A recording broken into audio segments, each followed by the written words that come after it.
Hai teman-teman, apa kabar? Kamu lagi baik-baik aja kan? Lagi di mana nih sekarang? Gimana hari-hari kamu? Menyenangkan kan?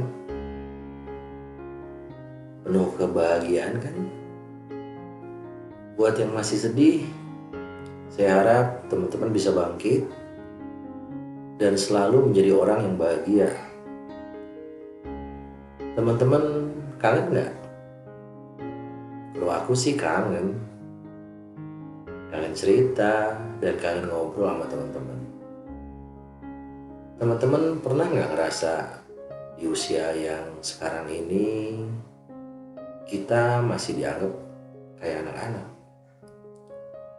Atau mungkin dianggap anak kecil oleh keluarga?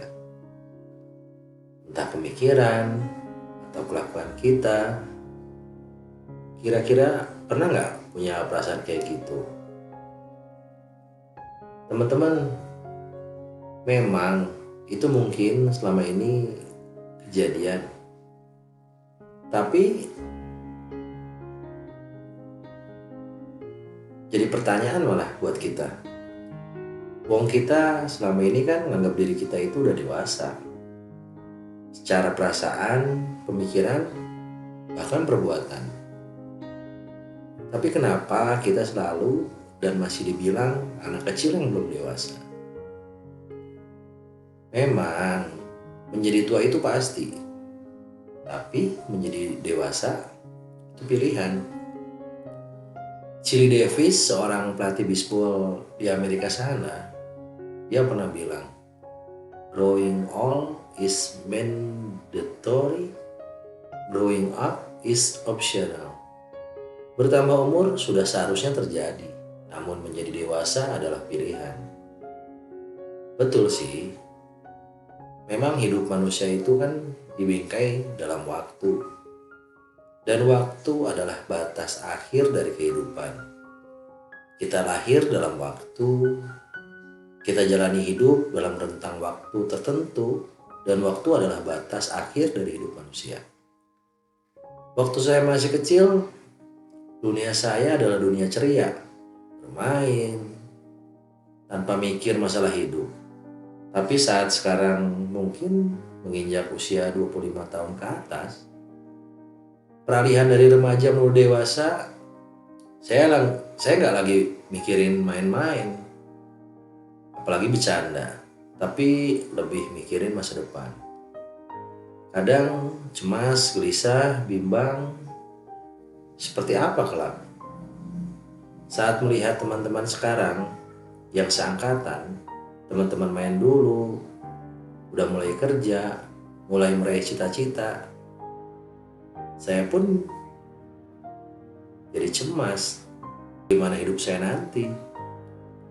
Tapi ketika saya melihat orang-orang sekitar saya jatuh, gagal, dan meninggal, saya mulai belajar bahwa hidup harus begini dan gak boleh seperti itu.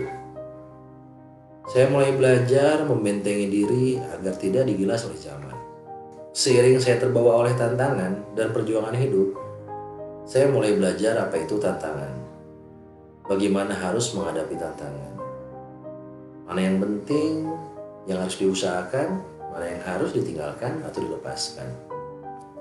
Di sisi lain, saya mulai menata kepribadian, mulai belajar, bersikap dewasa, belajar mandiri, mulai menata diri. Pokoknya mulai berpikir seperti orang dewasa deh.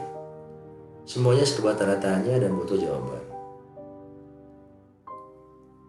Memang gak mudah jalani hidup dalam rentang waktu usia tertentu, karena kita belum mampu mengambil keputusan secara bijak. Banyak hal dalam hidup masih membuat kita bergantung pada orang lain. Seiring berjalannya waktu, pelan-pelan saya makin sadar tentang hidup ini, perjuangan untuk masa depan, dan pada akhirnya kita nerima bahwa menjadi tua itu pasti dan akan terjadi dalam hidup. Tetapi menjadi dewasa itu soal pilihan, bukan sebatas bertambahnya usia. Tetapi soal pembawaan diri, Dan keputusan kita menyikapi semua tantangan itu harus dijalani. Nah teman-teman, di cerita episode selanjutnya mungkin saya akan cerita tentang pilihan menjadi dewasa. Dan mungkin ada tip-tip khusus untuk menjadi dan belajar menjadi dewasa. Maaf kalau kecepatan karena ini agak gak enak perutnya teman-teman. Mudah-mudahan teman-teman di sana yang lagi sedih jadi bahagia. Yang bahagia tanpa bahagia, bahagia selalu, tetap tersenyum. Kita berproses menjadi dewasa bersama-sama teman-teman. Bye teman-teman.